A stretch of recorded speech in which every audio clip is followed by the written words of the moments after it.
رمضان المبارک کی آمد سب کو بہت بہت مبارک ہو۔ ناظرین، رمضان المبارک وہ بابرکت مہینہ ہے جس میں اللہ تعالیٰ نے قرآن پاک کو نازل کیا۔ یہ وہ مہینہ ہے جس میں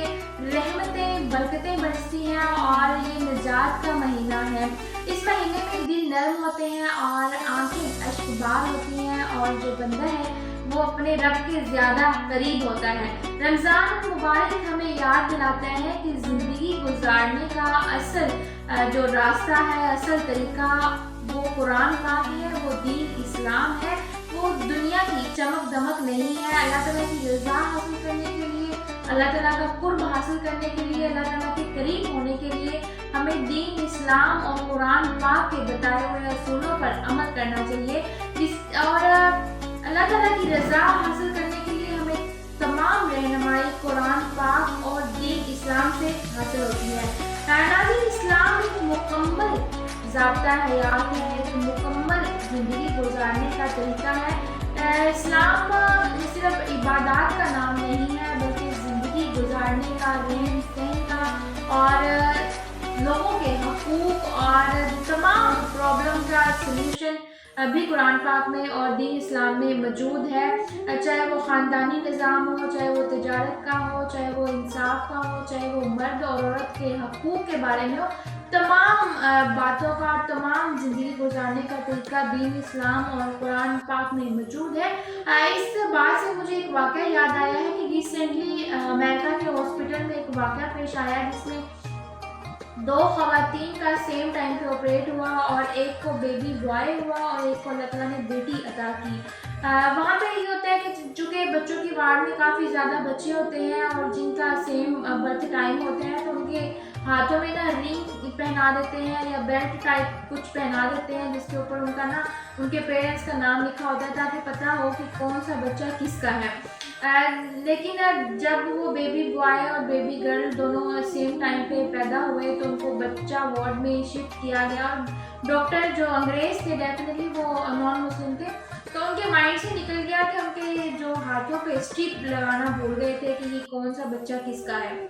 کچھ دیر کے بعد جب مطلب والدین آئے اور انہوں نے کہا کہ ہمارا بچہ کون سا ہے تو وہ کنفیوز ہو گیا، وہ بھول گئے کہ کس کا بیبی بوائے تھا اور کس کی بیبی گرل تھی،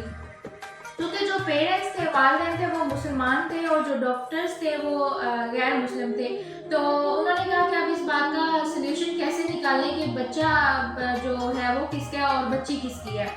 وہ مسلمان تھے جو انہوں نے کہا کہ ہم نا کسی مسلم مطلب علماء کرام سے مشورہ کرتے ہیں، پوچھتے ہیں کہ اس بات کا حل کیسے نکالا جائے، کیسے پتا ہو کہ بیٹا کس کا ہے اور بیٹی کس کی ہے۔ تو انہوں نے علماء کرام سے کانٹیکٹ کیا۔ اب یہاں پہ لوگوں کے مائنڈ میں سوال آتا ہے کہ اب تو چونکہ اتنی ترقی ہو چکی ہے، سائنس نے ترقی کر لی ہے، تو ڈی این اے ٹیسٹ سے کیوں نہیں پتہ کیا جا رہا کہ کس کا بیٹا ہے اور کس کا بیٹا ہے اور کس کی بیٹی ہے۔ تو یہاں پہ بتاتی چلوں کہ جو ڈی این اے ٹیسٹ ہے اس کی رپورٹ آنے میں بھی مطلب کچھ دن لگتے ہیں یا کچھ گھنٹے بھی لگتے ہیں۔ تو چونکہ بچوں کو ظاہر ہے فیڈ کروانا تھا، بچوں کو بھوک لگی تھی، تو پیرنٹس کو ضروری تھا کہ فوراً پتہ لگائے کہ بیٹا کس کا ہے اور بیٹی کس کی ہے۔ انہوں نے علماء کرام سے جب کانٹیکٹ کیا تو انہوں نے قرآن پاک کو دیکھا، دین اسلام کو دیکھا، قرآن پاک کو پڑھا، سمجھا، تو ایک عالم نے قرآن پاک کی سورۃ نساء کی ایک سورہ پڑھی جس کا ترجمہ کر کے ان کو بتایا، جس کا مفہوم تھا کہ اللہ تعالیٰ نے مرد کے 2 حصے اور عورت کا 1 حصہ مختص کیا ہے۔ تو اب اس سورت کو انہوں نے اس کی تفسیر پڑھی، اس کا ترجمہ پڑھا، تو انہوں نے کہا کہ اب اس کا سلیوشن یہ ہے اسلام کو اور قرآن پاک کو پڑھنے کے بعد کہ جو عورتیں ہیں، خواتین، ان کا جو بریسٹ فیڈنگ سے ان کا جو ملک ہے وہ نکالا جائے اور جس کا ملک زیادہ ہوگا بیٹا اس کا ہوگا، جس کا کم ہوگا بیٹی اس کی ہوگی۔ پھر انہوں نے کچھ ایسا ہی کیا اور دونوں خواتین کا ملک لیا اور ایک عورت کا زیادہ ملک تھا تو انہوں نے وہ جو بیبی بوائے تھا وہ اس عورت کو دے دیا اور جس کا کم تھا اس کو بیبی گرل دے دی اور ان کو بھیج دیا گیا۔ اب یہاں پہ جو مسلمان تھے وہ تو سیٹسفائی تھے، ان کو دین اسلام پہ اعتماد ہے اور ٹرسٹ ہے، یقین ہے، کیونکہ مسلمان کا بہت پختہ یقین ہے قرآن پاک پہ اور دین اسلام پہ، اور جو ڈاکٹرز تھے وہ تھوڑے کنفیوز تھے، وہ اتنے مطلب سیٹسفائی نہیں تھے کہ ایسا پاسبل کیسے ہو سکتا ہے، یا وہ ویٹ کر رہے تھے کہ ڈی این اے رپورٹ آئے اور جو صحیح بچہ ہے وہ ان کے صحیح پیرنٹس کے پاس جائے۔ خیر جب ڈی این اے رپورٹ آئی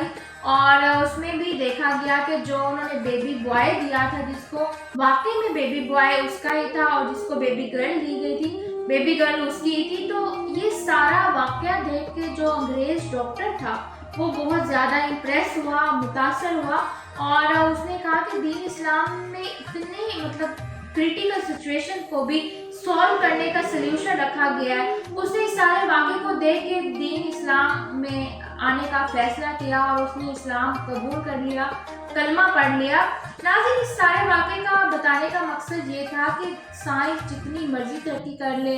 جتنی مرضی انوویشنز کر لے، نئی سے نئی ایجادات کر لے